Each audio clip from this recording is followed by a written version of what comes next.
നമ്മുടെ നാട്ടിൽ ഒരുപാട് കണ്ടുവരുന്ന സസ്യമാണ് ഈ ചെടി. വളരെ ഗുണമുള്ള ഒന്നാണ്. വായിൽ അൾസറും ഡൈജഷൻ ഇമ്പ്രൂവ് ചെയ്യാനും ജോയിൻറ്റ് പെയിനും ഈവൻ ഷുഗറിനും. ഇതിൻ്റെ ഇല നമുക്ക് തോരനുണ്ടാക്കുക, കറി വയ്ക്കുക, ചട്നി അരയ്ക്കുക, എല്ലാം ചെയ്യുക. ഹലോ വ്യൂവേഴ്സ്, വെൽക്കം ടു ആർക്കേസ് ചാനൽ. വീണ്ടും ഒരു പുതിയ വീഡിയോയുമായി വന്നിരിക്കുകയാണ്. നമ്മളിന്ന് ഉണ്ടാക്കാൻ പോണത് ഒരു അടിപൊളി ഞാനൊരു മണത്തങ്കാളിയുടെ ഇല കൊണ്ട് ഒരു നല്ല ചട്നി അല്ലെങ്കിൽ ചമ്മന്തിയാണ് ഉണ്ടാക്കാൻ പോണത് കേട്ടോ. അപ്പോൾ നമ്മളത് എങ്ങനെ ചെയ്യണം എന്നുള്ളത് വരും വീഡിയോയിലേക്ക് പോവാം. ആദ്യമായിട്ട് ഞാനൊരു പാൻ വെച്ചിട്ട് അതിലൊരു 2-3 സ്പൂൺ നല്ലെണ്ണ ഒഴിക്കുന്നുണ്ട് കേട്ടോ. ഓക്കെ, വരും വീഡിയോയിലേക്ക് പോവാം.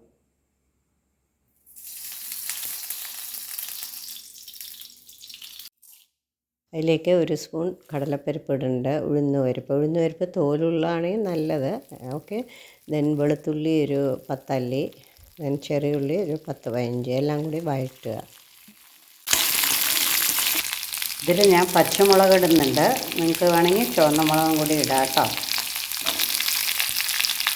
അല്ലെങ്കിൽ കുരുമുളകും ഇടാം കേട്ടോ.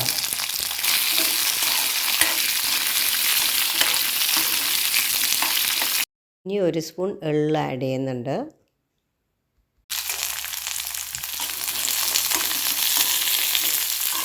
ഒരു സ്പൂൺ പെരിഞ്ചീരകം കേട്ടോ, അതും കൂടി ആഡ് ചെയ്യുന്നുണ്ട്.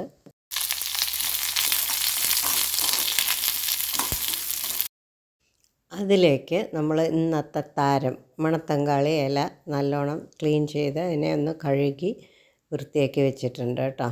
സോ അതും കൂടി ഇട്ടിട്ട് ഒന്ന് നല്ലോണം വഴറ്റുന്നുണ്ട്.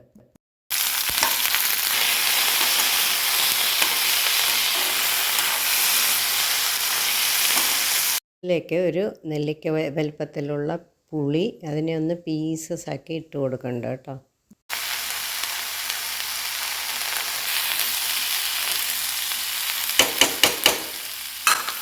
ഇനി നമുക്കിവിടെ ഗ്യാസ് ഓഫ് ചെയ്യാം.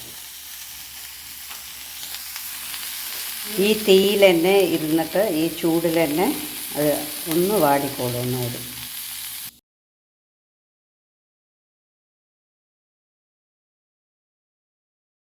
ഇതൊന്ന് ആറിയ ശേഷം നമുക്ക് മിക്സിയിലിട്ട് അരച്ചെടുക്കാം കേട്ടോ, ഉപ്പും ചേർത്തിട്ട്. അതിലേക്ക് ഉപ്പ് ആഡ് ചെയ്ത് കൊടുക്കുന്നുണ്ട് കേട്ടോ.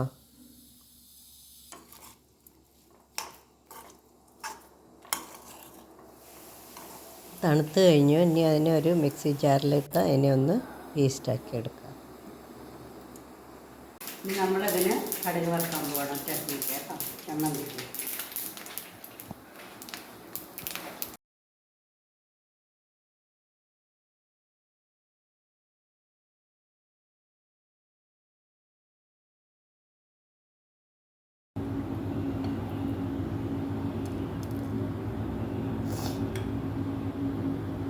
ഈ ചട്നി അല്ലെങ്കിൽ ചമ്മന്തി വന്നിട്ട് ഇഡ്ഡലി, ദോശ, ഗോതമ്പ് ദോശ, ഈവൻ ചോറിൻ്റെ കൂടെ അടക്കം ചമ്മന്തി പോലെ കഴിക്കുക. അടിപൊളി ടേസ്റ്റാണ് കേട്ടോ. അപ്പോൾ അതാ നമ്മൾ അഗൈൻ ഒന്ന് ടേസ്റ്റ് ചെയ്യുക.